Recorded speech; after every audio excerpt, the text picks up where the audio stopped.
2018년 2월 13일 이른 아침 아이다호주 코어덜레인의 911 센터로 한 통의 다급한 전화가 걸려왔습니다. 수화기 너머 여성은 떨리는 목소리로 남편이 갑자기 이상 증세를 보이더니 순식간에 배 밖으로 추락했다며 도움을 요청했습니다. Address your emergency. Yes, I'm on the lake. I'm sorry, I can't understand you. What's the address? I'm on the lake, but I don't know where. My husband he had a stroke and he fell over. Are you out in a boat? Yeah. Is he awake? No, Okay. the water. He's in the water? He's gone. I've been looking for him for hours.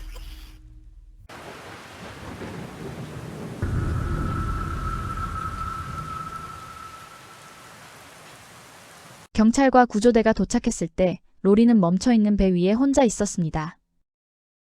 그녀는 남편 레리를 찾기 위해 2시간 동안 이곳을 돌아다녔다고 말했습니다. 잠수팀은 이곳의 물이 매우 깊고 수색 범위가 엄청나게 넓어서 바로 잠수 수색을 하는 것은 사실상 불가능하다고 판단했습니다. 게다가 그날 아침 기온은 영하에 가까운 매우 추운 날씨였습니다. Hey Lori, my name's Deputy Baum and I'm with the Sheriff's Office. I'm just going to try to ask you some questions so we can kind of figure out where to go from here. Okay? Can you tell me about how far you were when he fell in? Closer to this side, I think. Okay, closer to this side. Okay. Can you tell me how'd you get the bloody nose? I filled it out. You fell down. So Okay. she fell against I the was door. trying Or to she was grab trying him. to... Okay. All right. Well, we got Find him. 그녀는 코피가 나고 있었고 배 안에는 혈액방울과 피가 번진 흔적들이 있었습니다. 로리의 설명에 따르면 남편 레리를 구하려다 미끄러지면서 코를 부딪혔다고 했습니다. 또 한 가지 눈에 띄는 점이 있었는데 보트의 시동키가 아래쪽으로 구부러져 있었습니다. 마치 누군가 비틀거리다가 대시보드 위에 손을 짚은 것처럼 보였습니다.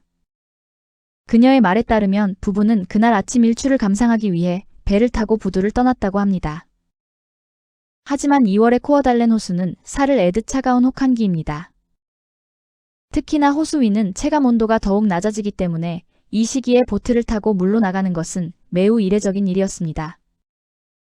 그럼에도 불구하고 부부는 일출을 보기 위해 무리하게 호수로 나갔고 레리는 호수 위에 배가 떠 있는 모습을 사진으로 찍어 자녀들에게 보내기까지 했습니다.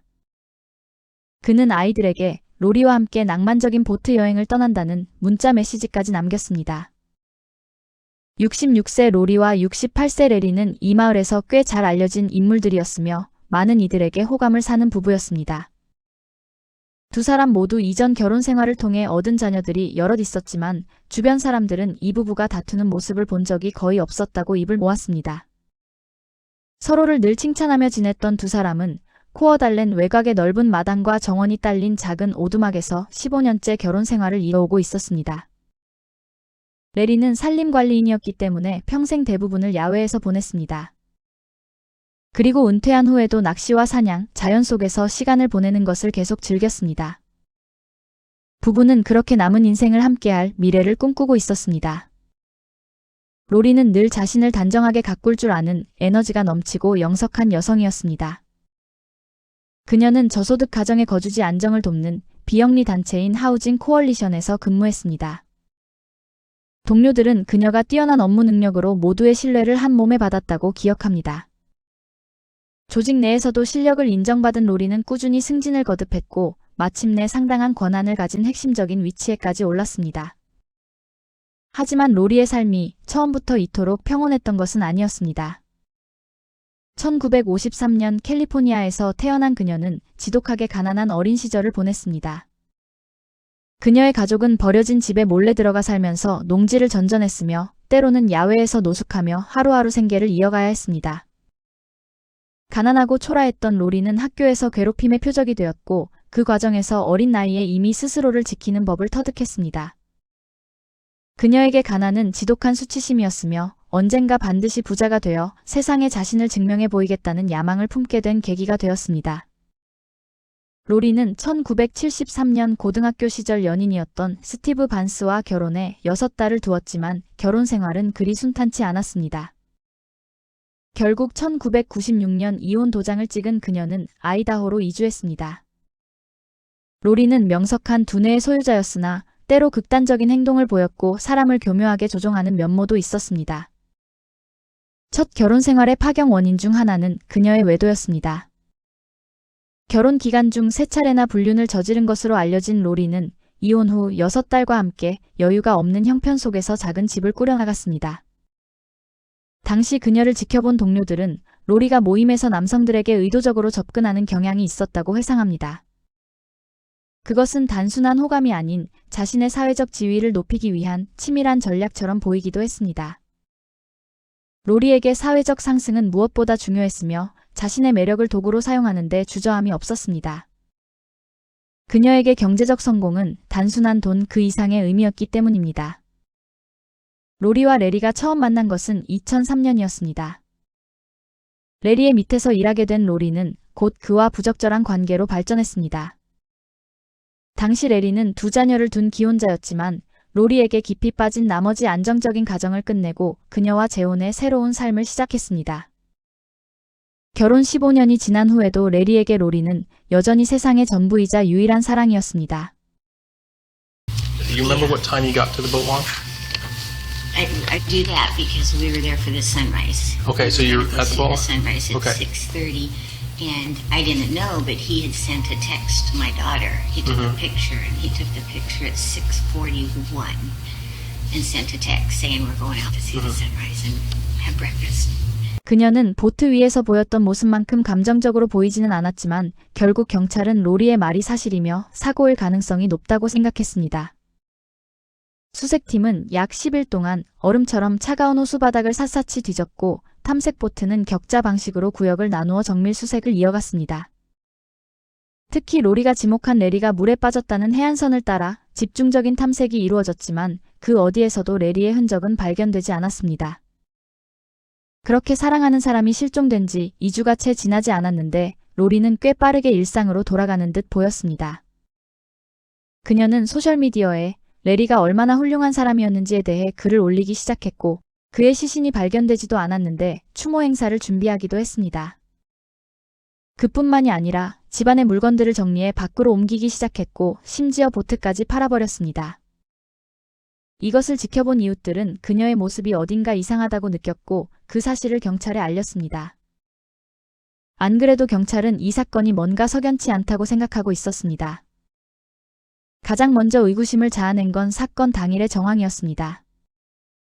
영하 3도의 혹한 속에 레저보트를 타고 나갔다는 점도 상식 밖이었지만 남편이 물에 빠진 뒤 2시간이나 지난 후에 911에 신고했다는 점도 매우 이상했습니다.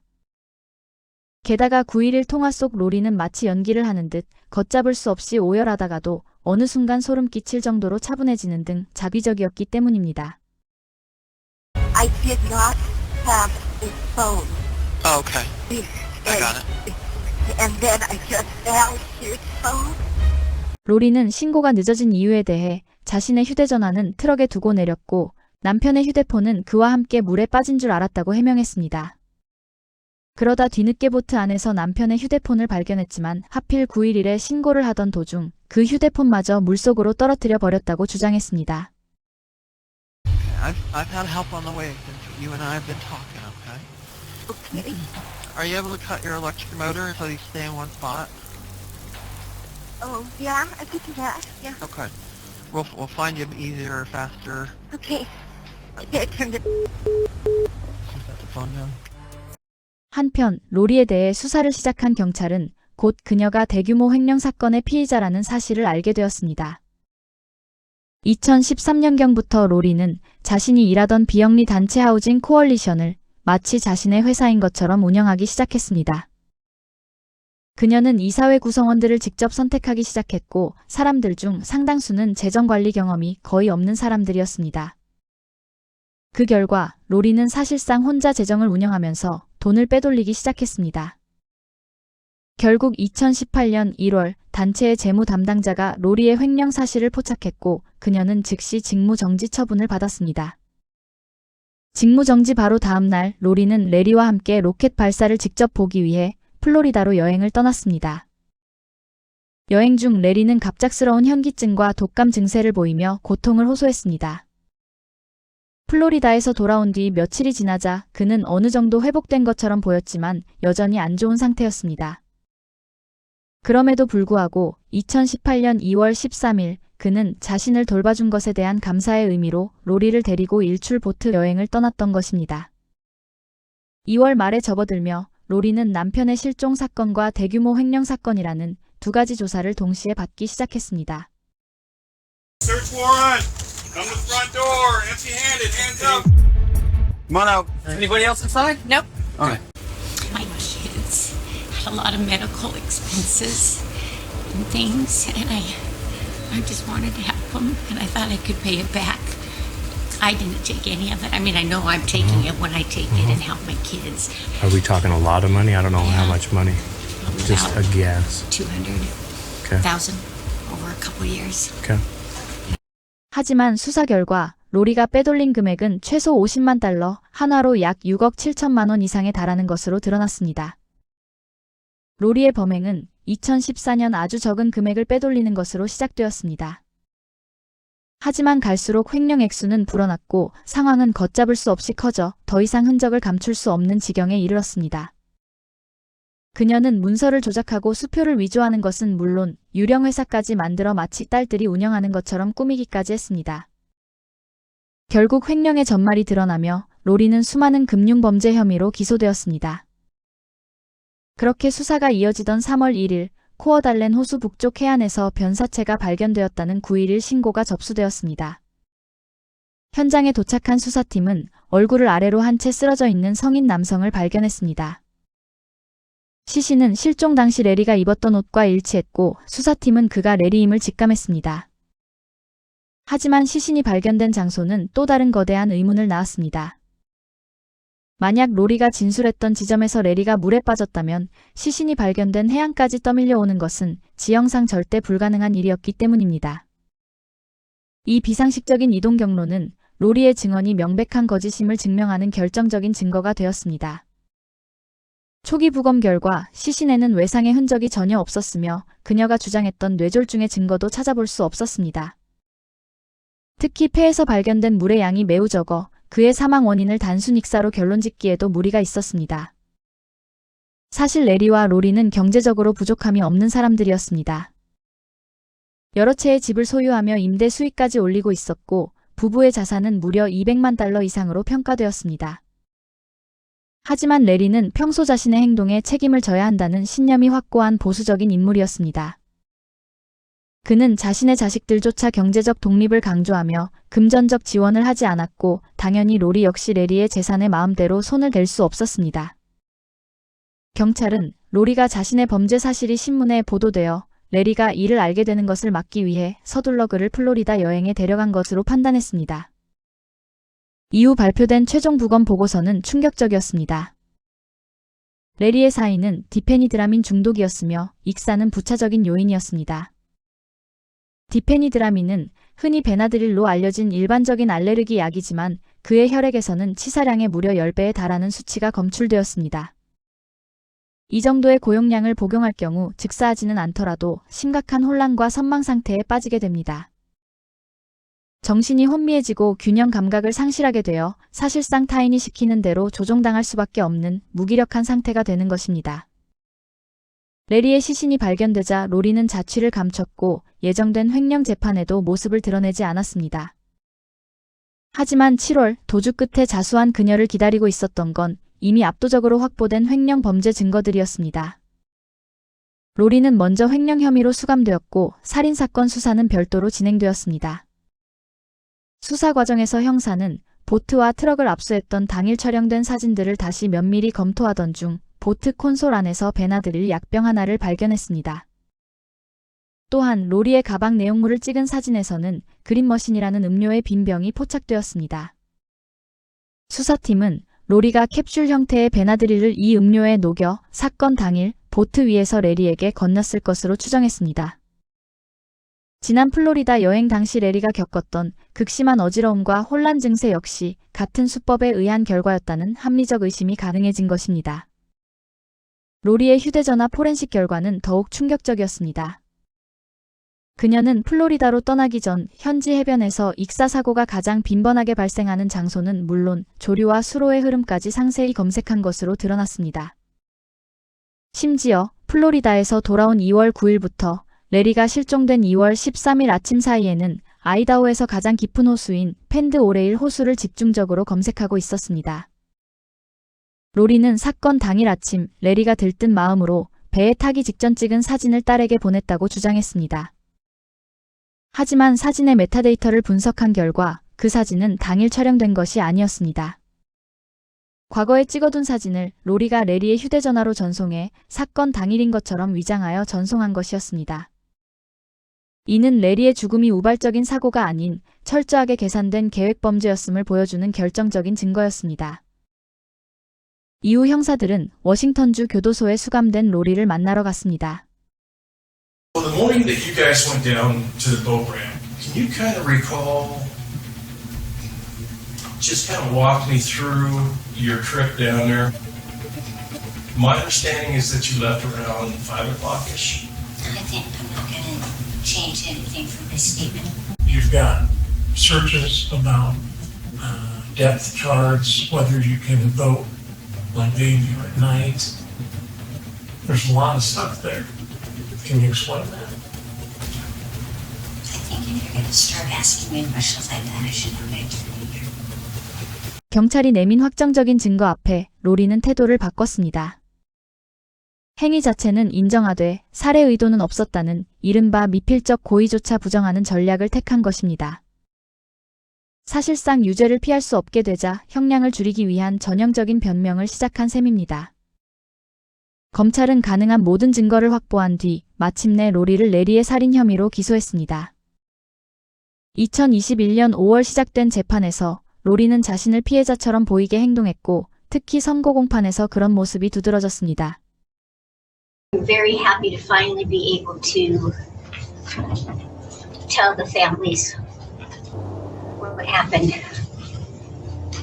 It's not easy, but I want you to see the good, the bad, and the ugly. Is that I emphatically know that I am responsible for Larry's death. And I have known that from the very first day. I wish so badly that I could go back and tell my family what had happened right then. It would have saved so much pain for them. 그녀는 레리의 죽음이 비극적인 사고였다고 주장했습니다. 본인이 스스로 목숨을 끊으려 베나드리를 섞은 음료를 준비했는데 레리가 맛있게 생겼다고 말하며 그걸 빼앗아 마셨다는 겁니다. 죽음의 책임을 고스란히 아무 변명도 할 수 없는 남편의 실수로 돌렸습니다. 하지만 그녀의 진술은 치밀한 계획 살인을 덮기 위한 조잡한 변명에 불과해 보였습니다. A week or two after the embezzlement was discovered, I knew that my life was over, and I had two options: death or life in prison. I know that Larry would still be alive if it was not for me fixing a drink with Benadryl in it to selfishly and cowardly take my life. If I wouldn't have had that bottle in there, he would not have accidentally drunk it. 물론 많은 사람들은 그녀 설명이 전혀 설득력이 없다고 느꼈습니다. 그리고 그녀는 레리의 자녀에게 이렇게 말했습니다. He was a tough dad, and he probably didn't tell you nearly as much as he told me how much he loves you and how proud he was of you. I know how much you love him. I know that he can never be replaced, and there's nothing I can do to bring him back to you. 판사는 그녀를 거짓말쟁이라고 말했고 많은 사람들은 완전히 동의했습니다. 로리는 2급 살인에 대해 유죄를 인정했고 결국 그녀는 최소 30년의 가석방 없는 종신형을 선고받았습니다. 30년이 지나면 그녀의 나이는 97세가 되므로 사실상 평생 감옥에서 보내게 되는 형을 받은 셈입니다. 영상 제작에 힘을 보태주실 분들은 구독, 좋아요, 알림 설정 부탁드립니다.